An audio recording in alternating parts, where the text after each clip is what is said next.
Mother Nature, she's gonna get you. Yeah, she's gonna get you. Mother Nature, she's grown to hate you, and she's gonna get you. Gonna get you, you betcha.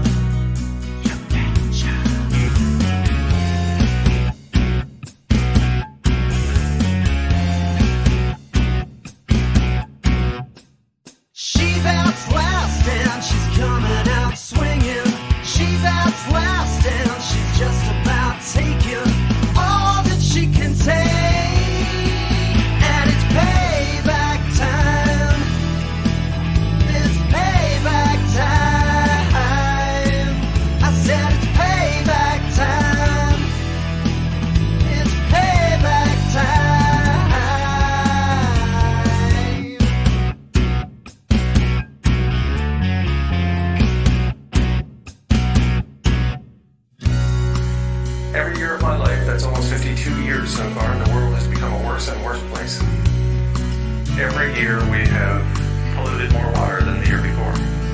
Every year there's been less clean air than there was the year before that. Every year there are fewer species on the planet than the year before that. We're driving 200 species a day to extinction. We're about to see that turn around. The living planet is about to make a comeback. And that's really, really good news. She bats last and she's coming out swinging. She bats last and she's just about taking all that she can take. And it's payback time.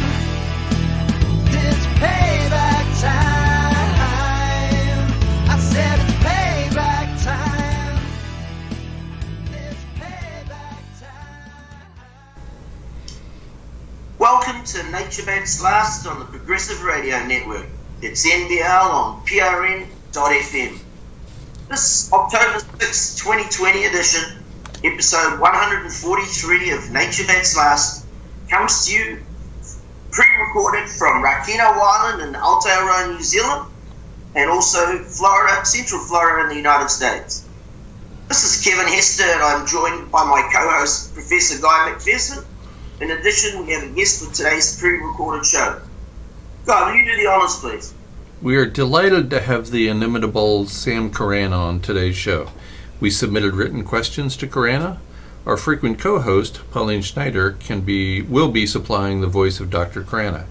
You can find Karana's blog at arctic-news.blogspot.com. That's arctic-news.blogspot.com.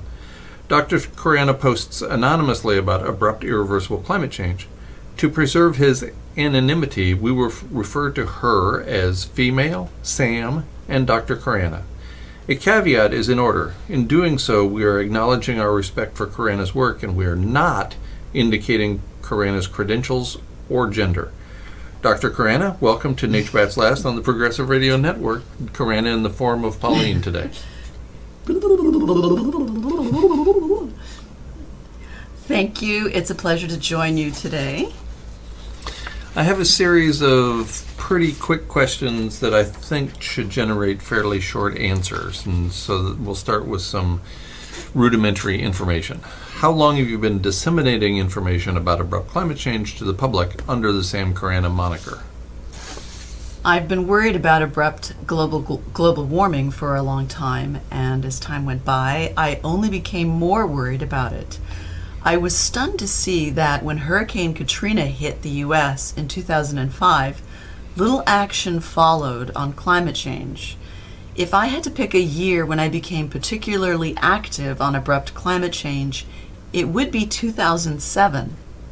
I wrote a post in early 2007 with the title, 10 Dangers of Global Warming. I mentioned tipping points and the possibility that global warming could drive humans into extinction. In particular, as more animals and plants that humans depend on would disappear. In 2007, I also wrote 10 10 recommendations to deal with global warming. I started more blogs and groups that year, partially as an inventory and partially as a way to encourage discussion.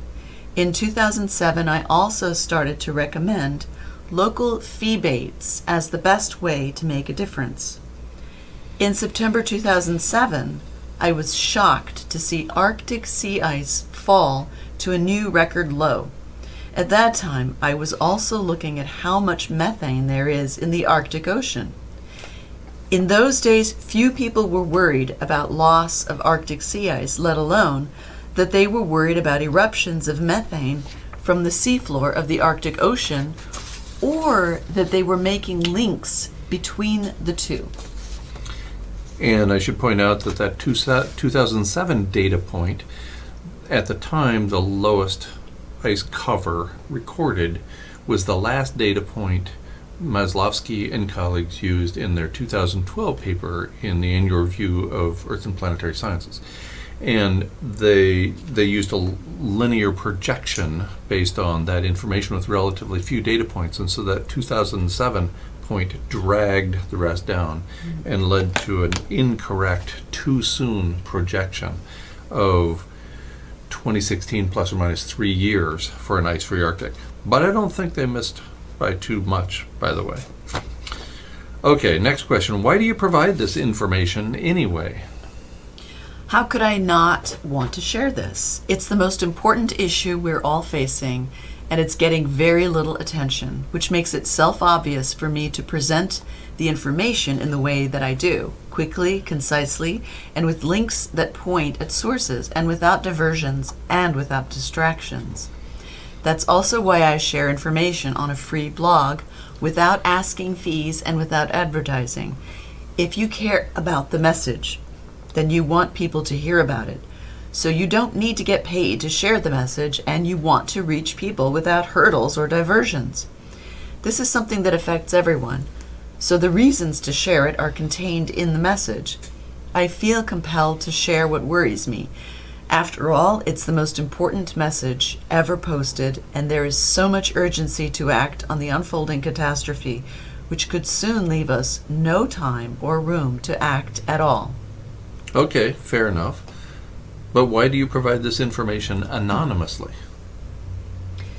If anonymous means that no author name is added, then I am doing the opposite.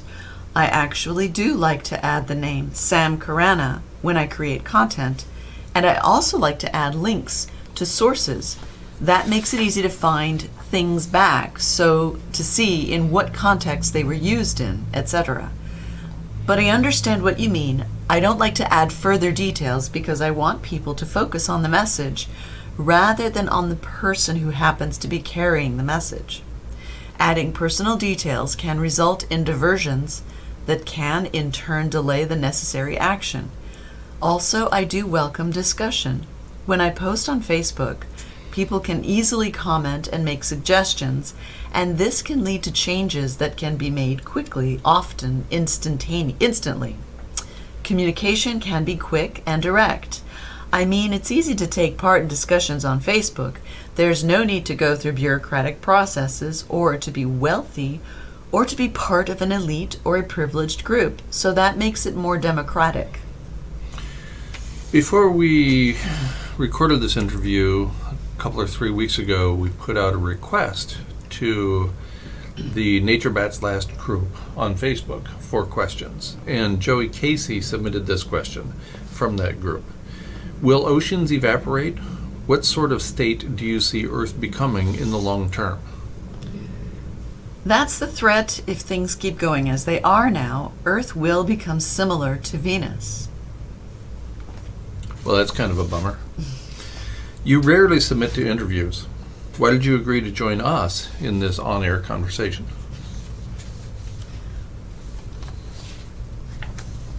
Just as a note, these questions were sent to Sam previously. Okay. This is Pauline speaking now. Okay, now I'm reverting back to Sam. Just like you, I like to look at the bigger picture. Our conclusions are based on scientific findings, and we clearly reference those findings and add links to original sources. And we both have to conclude that there are huge threats. Threats of such a magnitude, severity, and imminence that they make me think, quote, "This should be front page news every day," end quote. Yet what happens is this: events are downplayed in the media, or they get little or no attention at all. This has now been going on for well over a decade, even as the problems are escalating before our very own eyes. We're all demanding honesty on issues of this importance, so it feels good to be among people who do see the importance of such issues and events and who are familiar enough with them, as well as with my posts, to seriously discuss things and comment on my work. So I've been looking forward to this conversation. Now we'll revert to some of the questions that I had for Sam. Have you noticed any evidence of climate change research data being tampered with? Not so much tampering with data, but what I see a lot is misrepresentation of the data, downplaying of the implications, or simply ignoring things altogether. Most people will never look into the data. Many only read headlines of news reports, or not even that. Politicians have also blocked a lot of research that could have provided precious data that we now lack. This has contributed to the dire situation we're in now, and there still are few data on, say, methane releases in the Arctic. What is also lacking is research into possible action to improve the situation. I have long suggested that politicians who inadequately act on the unfolding climate catastrophe should be brought before the International Criminal Court in The Hague, the Netherlands. As we watch the collapse of the Arctic sea ice and the meandering jet streams, how concerned are you about further disruption to the Atlantic meridional overturning circulation? One of the biggest dangers I see is that a cool freshwater lid is growing on top of the surface of the North Atlantic near the Arctic Ocean, and that this is sealing off hot water underneath the sea surface from the atmosphere. Slowing down of AMOC will result in an increasing amount of hot water accumulating underneath the surface. As storms grow stronger, chances increase that a sudden inflow of hot, salty water will enter the Arctic Ocean and reach sediments at the seafloor that contain huge amounts of methane. And I should point out that AMOC, sometimes called AMOC, is the Atlantic Meridional Ocean Circulation. So our visitors, our listeners, Yes. might not be aware of that. So that's an important circulation pattern in the Atlantic Ocean. Recently, there's been a concerted attack on the seminal work of Professor Peter Wadhams, especially on the subject of the methane bomb hypothesis. Do you have any doubt at all that this is a real threat? Politicians and news media are often ignoring the temperature rise or downplaying the dangers. Instead, the precautionary principle should be applied, and this should be applied on 3 dimensions to issues such as methane eruptions from the seafloor of the Arctic Ocean. The first dimension is a matter of magnitude and severity. A vast amount of methane is held in sediments. If just a tiny part of this methane will erupt, this could wipe out humanity, if not make all life on Earth go extinct, due to the huge immediate global warming potential of methane and due to the numerous feedbacks. The second dimension is probability. Methane hydrates destabilize as temperature rises. So, as temperatures continue to rise, the likelihood grows that such eruptions of methane will occur. The third dimension is imminence. The longer we wait, the more urgent the threat becomes, as the temperature rise doesn't wait for us. I want to back up just a little bit and have the 3 of us discuss, and I'm sorry that Sam isn't here to contribute further to the conversation, but that's the nature of the beast when we have a recorded show in which he's submitting written responses. And Sam indicates that there's not so much, quote, not so much tampering with data. And in response to Kevin's question, have you noticed any evidence of climate change research data being tampered with? Not so much tampering with data, but what I see a lot is misrepresentation of the data, downplaying of the implications, or simply ignoring things altogether. Most people will never look into the data, that's certainly true. Many only read headlines and news reports, or not even that. So, Kevin, I think you had something specific and important in mind when you asked that question. Can you follow up? We're at the mercy of the same corporations and institutions that are collecting this data as to what they're going to give us. As the situation becomes more dire and more tenuous, I think we need to question all of that information more and more. I'll give you one example, is that in 2012, Nick Breeze interviewed Dr. Natalia Shakova, and her partner, Dr. Igor Semiletov, are two of the most experienced Arctic researchers that I know of, including Peter Wadhams and Jason Box. When she was in that interview, she teared up as she was telling us about the existential danger that the methane hydrates threaten. This extraordinarily experienced scientist teared up, and that reflected how dangerous that she thought the situation was then, 8 years ago. And then since that went public and went viral to a degree as well. Dr. Shakova has really stepped back. She doesn't do any interviews. Her research papers, there's not much coming out, and I think when it is, it's coming out perhaps under Dr. Igor Semiletov's name, and I just think she backed up completely because of that. And we saw a similar thing happen with Jason Box afterwards. Jason Box put out a tweet one time saying that if the methane is released from the Arctic, we're fucked. And then he completely has backed up. In fact, he said as well. He said if only a small fraction of the methane is released, we're fucked. So Yeah. it's even more dire than you just indicated. And you're absolutely right. Since then, he's been backpedaling as if he was looking over a cliff. I think in a lot of ways, you come into what's happened to you personally comes into this equation for all the other scientists.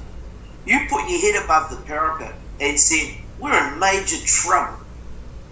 And all you got for it was shit and abuse and attack, which is exactly how this patriarchy works. If the patriarchy doesn't agree with what you're saying, it smashes you because it's trying to keep itself alive as long as it can, like a leech living off a dependent organism. So I think what happened to you is made a whole lot of other scientists much more circumspect about delivering their message. Right, and we mentioned Shakova earlier, Dr. Natalia Shakova, and she mentioned the possibility of a 50 gigaton burst of methane being highly likely for abrupt release at any time.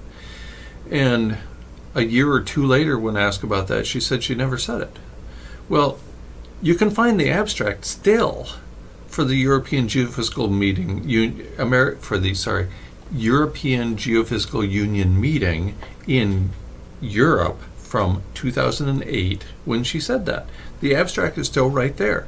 She clearly, in the presentation and in the abstract, indicated that such an event was highly likely for abrupt release at any time. Mm-hmm. And then later, she lied. She just flat out lied. She didn't retract. The proper scientific approach would have been to retract the statement, which would have involved all of her co-authors in that presentation and in that abstract agreeing to retract. But she didn't. She just said she never said such a thing. Well, you can look still 12 years later and find out that in fact she did say such a thing. It's easy to do that internet search and find it. So, well, this is Pauline speaking. I think she did that deliberately. I think she would have said, we were mistaken, if she wanted people to stop looking. But I think the fact that she just said a blatant lie that would be easily discovered was basically telling people, I'm being told to lie. You can find the information on your own. It's there. And I think, I mean, look, you know, the Russians have learned for many decades to read between the lines. Americans still don't know how to do that. I don't know about the rest of the European countries, but Russians know how to read between the lines. And she was trying to teach us how to do that. Yeah, I think that's a very important observation. I'll just make one point that I did hear. Peter Wadhams was interviewed on Environmental Coffee House, and he said when the subject of the 50 gigaton methane release, he said hundreds of gigatons, not 50. He thinks it's a lot more, not less. Yeah.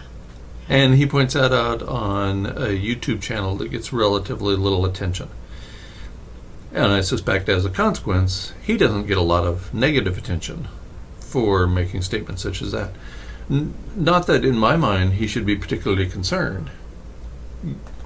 What's he got to lose? He doesn't get not a lot of negative attention. That changed recently.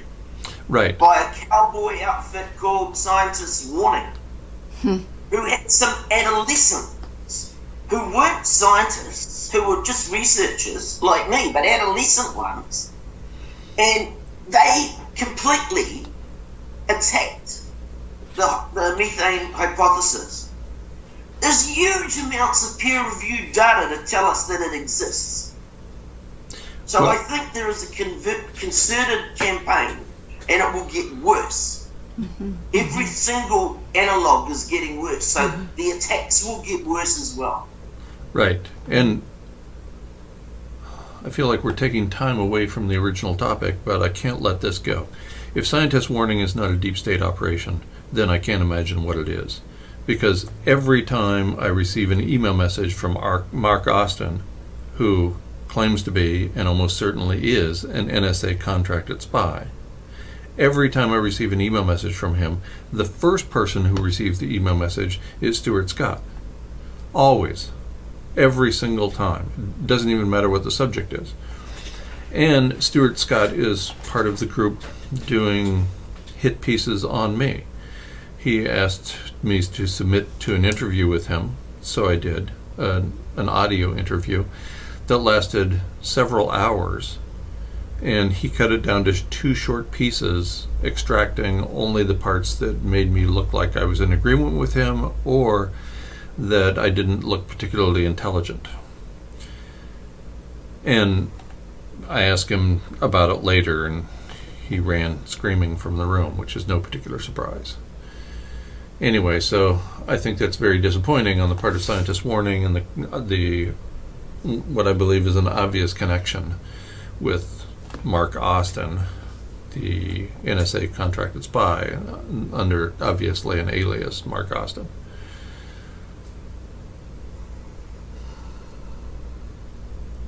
Every single analog is heading in the wrong direction. There's re-rising fascism everywhere we go. The situation is incredibly dire. It can only be that they will try and manipulate every situation that they can. The last 2 world wars were started with false flags. So of course PSYOPs will be used to try and control this narrative. Right. They have to keep the people calm. I think the control of Extinction Rebellion that emanated out of the UK is really quite possibly a division of that. And I am not attacking the people who are on the streets and who are trying to do anything. But what I will attack is the modus operandi. Yeah. And that is that they're trying to say to people, oh, if we just go out and protest in a slightly different way, it will make it different. Excuse me, these protests are happening in the car driven by Thelma and Louise after it went off the cliff. Right. And not only that, the first demand they make, Extinction Rebellion, is complete honesty by the government. Oh yeah, that's going to happen. Well, When has any government been honest about almost anything? I can't even imagine that's your first demand and that you're actually counting on that. right. That's insane.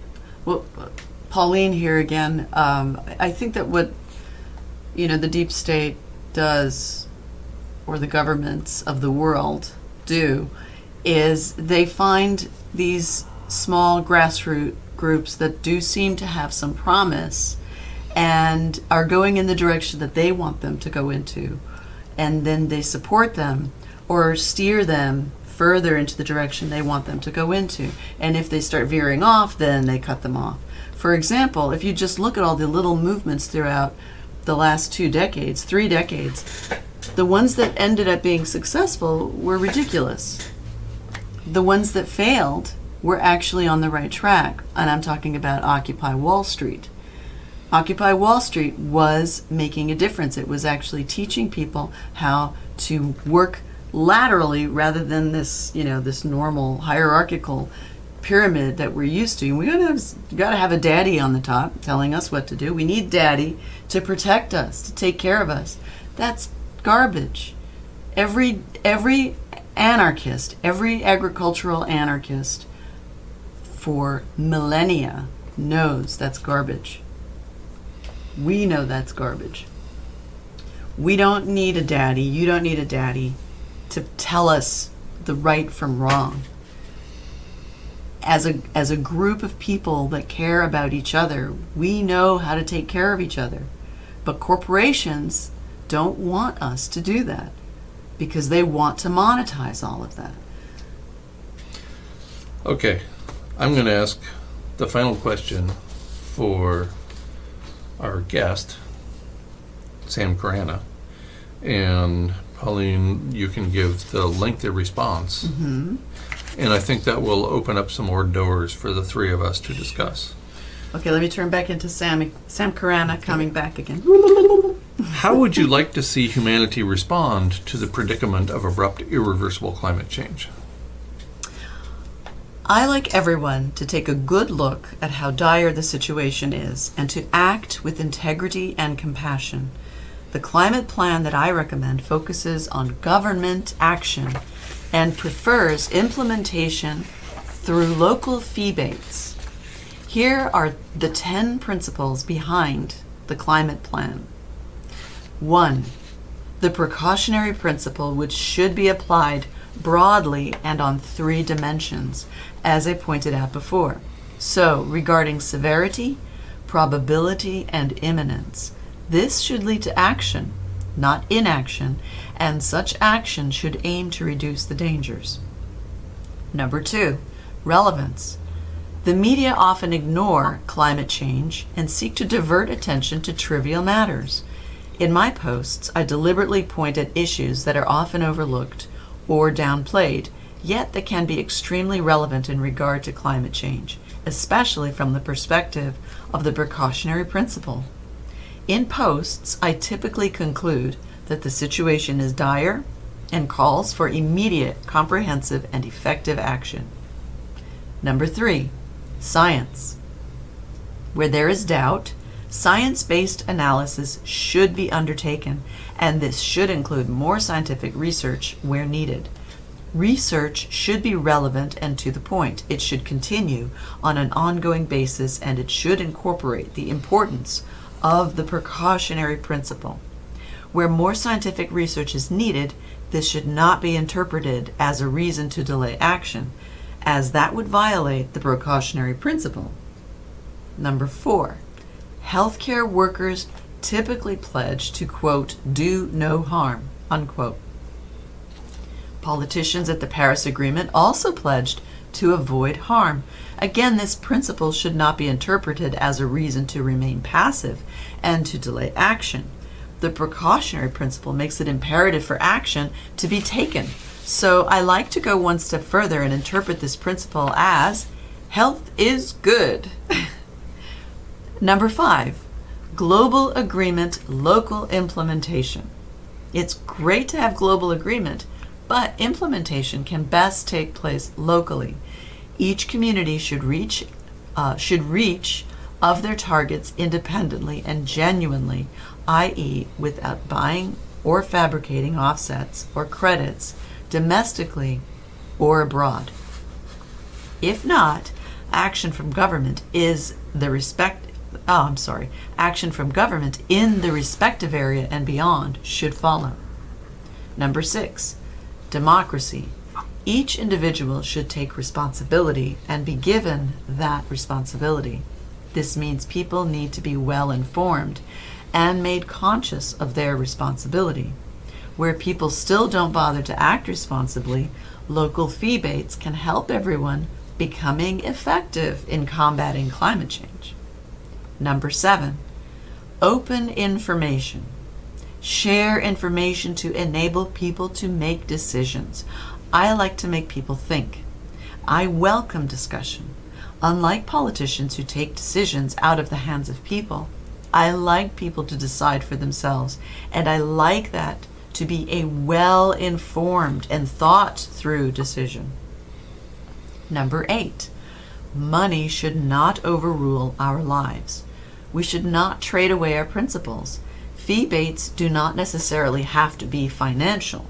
For example, if a local council adds extra fees to rates for land where soil carbon falls, while using all the revenues for rebates on rates for land where soil carbon rises, then biochar effectively becomes the currency that can help improve the soil's fertility, its ability to retain water, and to support more vegetation.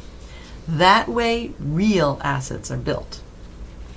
Number 9, the preeminence of principle. While it would be nice if there will be a good outcome, we should base our actions on principle. We should act because it is the right thing to do. Number 10, keep an open mind. Be prepared for the unexpected. Be prepared to change your mind if needed. Keep discussing and reconsidering these principles. I've learned that there is still a lot to be learned and discovered. So, that is all. That concludes Sam Karana's responses to our questions. Thank you, Sam, very much. So, Kevin, did you want to respond, or did you want me to throw the first stone? Yeah, I would like to respond to the climate plan. What the climate plan shows is how compassionate, empathetic, and considerate Sam Karana is, and how sane. This is the climate plan is the sort of thing you would use or impose in a sane society. But this society is not sane. This culture is insane. I like to often quote Jiddu Krishnamurti, quote, hang on a second, I've had a quick mental block the minute I went to pull it up. There's no sign of good health, there's no sign of good health to be a well-adjusted to a profoundly sick society. Right. I'm sorry I butchered that, but this shows that it sums up how we got into the situation we're in. It is a profoundly sick culture that has been imposed on most of the people of the world and all of the other organisms, both flora and fauna. So it should be no surprise to us that we've ended up where we are. Yeah. When you consider the pathology that runs the economic system on this planet. Right. Now that you said it, I think the correct quote goes like this: "It is no measure of health to be well adjusted to a profoundly sick society." In any event, that's exactly where we are. This is a profoundly sick society. The links between governments and corporations have been clearly illustrated for more than 100 years. The existence of a shadowy group of characters in the United States and probably beyond, and their influence on governmental decisions, has been described for more than 50 years. by reliable sources. And all of this indicates that we do not have an empathetic, compassionate group of people who are making significant decisions. So that's my biggest issue with the climate plan. On the surface, these 10 steps make perfect sense. But we don't have a society that would allow for implementation of such a plan. I don't know how long Sam has been proposing the climate plan, but it's been a while. It's been long enough that the occasional billionaire knows about it. In fact, they probably all know about it because this is how they make and hold on to their billions, is through knowledge. So surely a bunch of people like Bezos and Buffett and Gates know about the climate plan, and they choose to put their money elsewhere. Probably because they know that the climate plan cannot possibly be implemented, and also allow them to retain their enormous privilege. I think the responses from the billionaires on the planet to this crisis is indicative of how bad it is. They're talking about going to another uninhabitable planet. Yeah. For pity's sake, these people collectively have trillions of dollars. If money could fix this predicament, there actually is enough money. Oh, They absolutely. could all chip in, whatever it took, if money could do it. Mm-hmm. But that ship sailed many decades. Yes, yes. And not only that, these are the folks who, we'll say, have the ear of the governments. If it just meant creating money, which is what we do every day out of thin air, then we would create the money for it, wouldn't we? So I don't think this is a monetary issue at all. I think this is an ethical issue, a profoundly ethical issue that as a consequence the society will not address, because the society is overwhelmingly controlled by sociopaths and psychopaths. Yeah, that was what I was going to interject. It's a mental health issue. Absolutely. These people are very ill. They are very unwell. They're pathologically unwell. And they have their hand on the steering wheel, the accelerator, and the detonator button. People just need to understand how dire the predicament is and how important. Another thing about the climate plan is about looking after each other. Right. This is what we've been advocating the whole time that we've been along this journey. Absolutely. These are good old days. Now, they're going away rapidly. Absolutely. Sam makes a statement about healthcare workers typically pledging to do no harm, and politicians at the Paris Agreement also pledged to avoid harm. I was sent a paper today, and I immediately threw it in the garbage, the email garbage, never to be seen again, because the paper in the peer-reviewed literature was indicating that if the global average temperature rises from 1 to 1.5 degrees Celsius above the 1750 baseline, then we're going to be in trouble. As if that hasn't already happened many years ago. And so here again is the complete disconnect between the compassion shown by the climate plan of Sam Karana and the reality of what's happening out there in the world. Sponsored by the world's governments. Of course, sponsored by the world's governments. But another thing that discussion you just mentioned brings up is the peer-reviewed literature ignoring the inertia in the climate system. There is a massive lag between how many of the emissions that are in the atmosphere and where we're at today. Talking about 1.5 or 2 C is complete bullshit, because if you go back to 1750, we're already there. But also, if there's a lot of anthropogenic warming before that, just with agriculture and civilization and burning of things. So there's a whole lot of that being ignored. So that just goes to show how institutionalized the peer-reviewed system is. Right, absolutely. Okay, I want to take just another quick look or two at the climate plan. Item 6, democracy. Each individual should take responsibility and be given that responsibility. Okay, this means people need to be well informed and made conscious of their responsibility. Pauline, would you care to comment on the notion of democracy and when it was most Birthed? when it was birthed, how long it lasted, and how important it was at its time? So we all know that Greece is famous for being the cradle of democracy, but I think very few people realize that it didn't last very long there. It lasted maybe 10 years. The idea of democracy is different. What is it that you always say? The idea, something in action or in reality is different from the... Oh, right.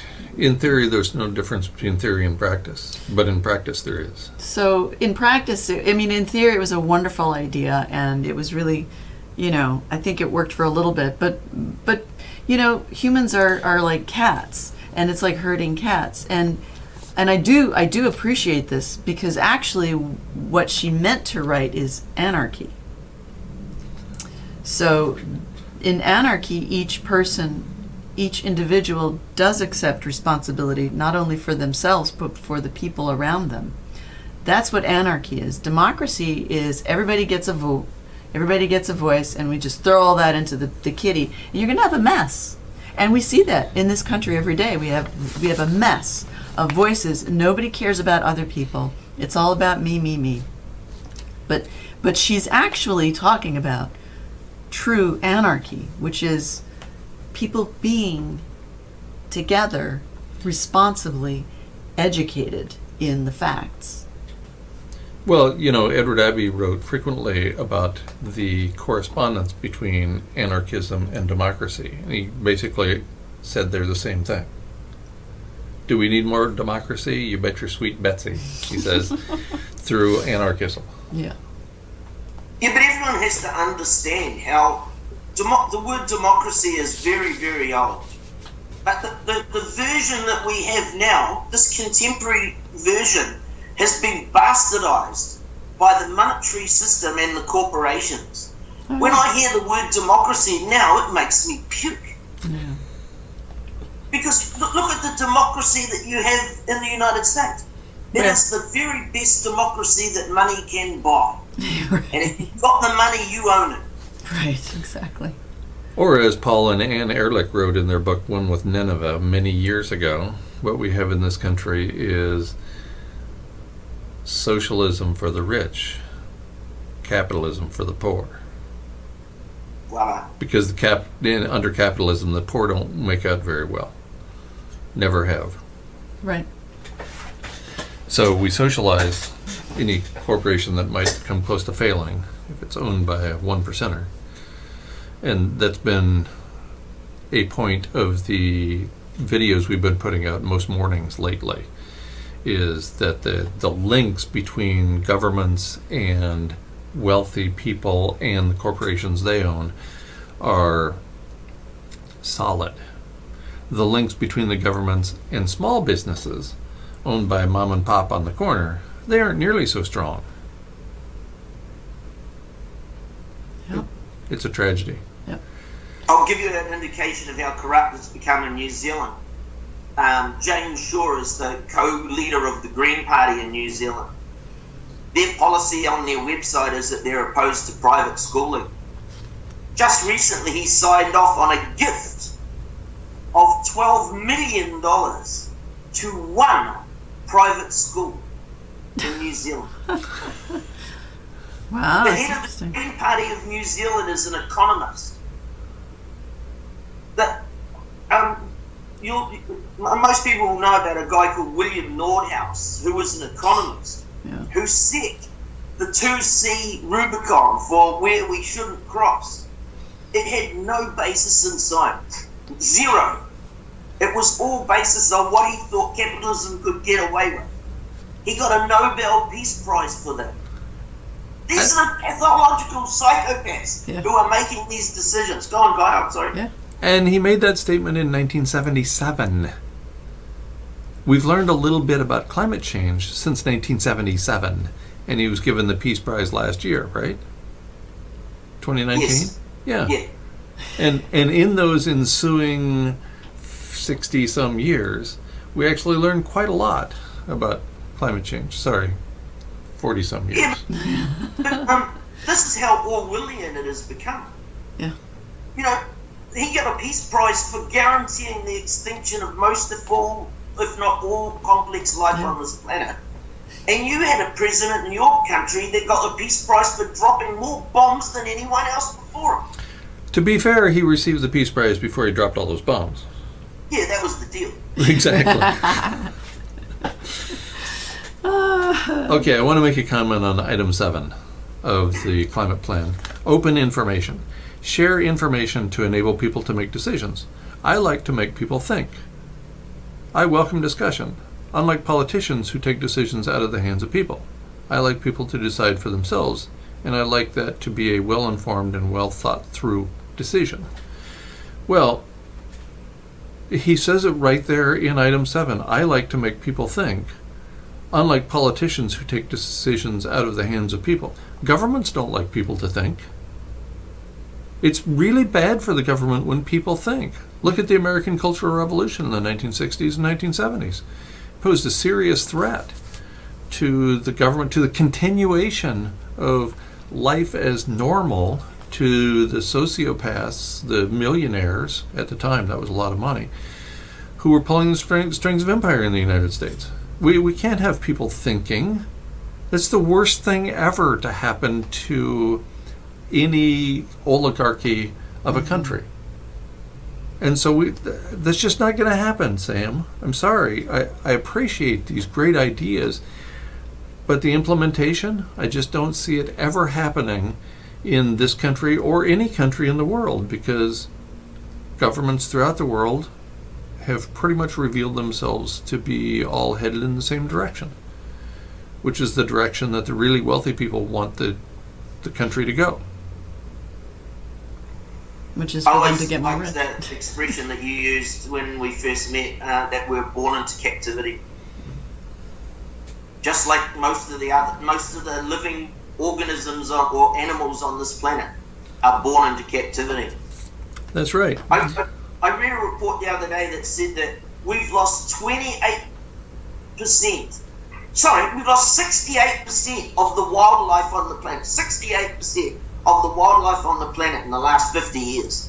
And of course, most of that would have been in the last 10 of that 50. Right. And it's accelerating. But as we've discussed many times, the exponential function is something difficult for us to wrap our minds around, any of us, because we are not hardwired that way. Evolution by natural selection did not in any way set us up to deal with the exponential function, to understand it by any stretch of the imagination. No. And it is ironic that because of our innate nature to be altruistic, that we have allowed sociopaths to survive and to take over, because our altruistic nature always gives people the benefit of the doubt and believes in the better angels. And unfortunately, we have, in the last 6 millennia, changed everything. That doesn't work anymore for us. Once we industrialized, once we went into cities and created, leaders, kings, priests, gods. That was County commissioners. Yeah, county commissioners. We are right. I believe that capitalism is a vortex of sociopathy and psychopathy to the top. So the longer it went on, of course, the more unwell and sick the leadership would be. And that's where we're at. In New Zealand, the Green Party members in New Zealand voted an economist to be their co-leader. It's like voting for death. Yeah. Right. Well, right. I guess the vote there for all of us is quick or painful. Quick or painful? The death, since we're voting for death. Well, I think that, I mean, I understand, that a lot of our conversations look at all of these ideas and suggestions about what we could do to save our butts, and we're able to, really critically think our way through them with actual analysis that shows that this is not going to happen. It hasn't happened in the last 40 years that we've been asking for these things to happen. They haven't happened yet. Einstein reminds us, if you keep repeating the same thing and expect a different result, that's the, definition of insanity. What could we do, though? There are things that we could do. Maybe not to save our butts, but maybe to have a gentler landing or crash or fall or whatever you want to call it off the edge. Every day we're dealing with people who are homeless or houseless. Every day we're dealing with people who are suffering from terrible diseases that they didn't ask for. Every day people are losing their families, they're losing their jobs, their homes. I mean, I feel like what we could ask our governments to do is to address that. I mean, that would be a real thing they could do. Instead, in this country, people still have this idea that you can lift yourself up by your bootstraps. And we've known from history, anyone with any sociological background knows that's not a real thing. That's virtually impossible. Doesn't happen. Nobody gets it. Not even the billionaires. They have not gotten there by their bootstraps. They have gotten there on the backs of people. And they make money the old-fashioned way. They inherit it. That's the way it works. And I'd like to spend a few minutes. First, I want to make sure that we're done wrapping up the conversation for today, and then I'd like to talk a little bit about Ken Avador, next month's guest. Yes. And put out the call to our listeners for questions for an artist. That'd be great. We have 5 minutes left in our show, so we totally have time to do that. So Ken Avador is a wonderful artist. He has published at least two books that I've seen, books of graphic arts, and he has a YouTube channel. And he puts out the most poignant videos. I just watched one called The Nose or A Nose or Following the Nose. I can't remember within the last 3 or 4 days. And that's my mind going rapidly now. And just 5 minutes, so poignant, so sad, such a great message that he put out in a short period of time. This is what artists do. Artists cause you to think differently. Artists are not crafts. Art is not craft. Craftspeople are not artists. Craftspeople build chairs and tables, and they're beautiful, and maybe even guitars. Artists change the way you think about something, change your emotions. So, sorry, I went off on a little ramble there. Does either of you have a thought about Ken Avador, our next guest for the November show? Kevin? Everyone can go to Ken's YouTube channel and look at the wonderful presentations that he's made, and a couple on extinction. He's a very, very talented man. Yes, and I have watched his videos over the last few years, and they're wonderful. They're he's a sketch artist and does beautiful work, and he has done a wonderful sketch of Guy, so it's of course dear to my heart. But I really appreciate that he's done. I think he's done the emotional work on this, and it's pretty tough stuff. And a lot of people can't go there. It takes a lot of time and meditation to understand what near-term human extinction is, and I think he's done a really, really good job of it, and I think he's depicted it quite fairly. Interestingly, he has a couple of daughters, and when he put out his 2001 book, he indicated in the book that we were going extinct in the near term. like 70 years. And that shouldn't come as any surprise. That's what almost everybody I talk to does, is they put it just at the end of their life. Right. Or just beyond the end of their natural life. Right. And so it wasn't a particular surprise to him when he came across my work, and he realized that he'd been off by a few decades. It's still not bad, really. He's an artist. And this is not what he spends his time thinking about, obviously, or conducting research on.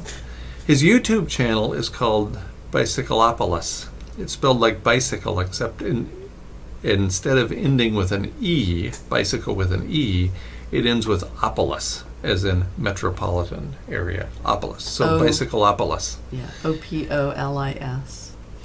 And it's a wonderful channel if you haven't checked it out. It's well worth spending some time there. And we'll be doing that show live, so we'll be taking your comments and questions throughout the show. So take a look at some of Ken Avador's work and be prepared to fire questions at us. That'll make for a very interesting conversation, I think.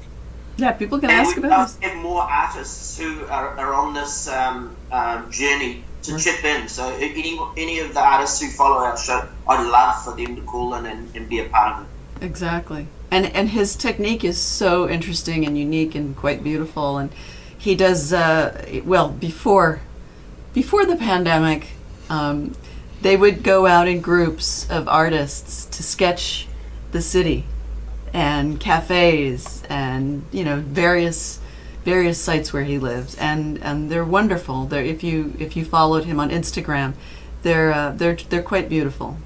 The work is shared, and it's fantastic. So it's a lot of fun. He lives in pretty much the middle of the United States, Indiana, in a large city. So he has access to a lot of artists, like-minded people, and it's also a beautiful location. Yep. So I think we're ready.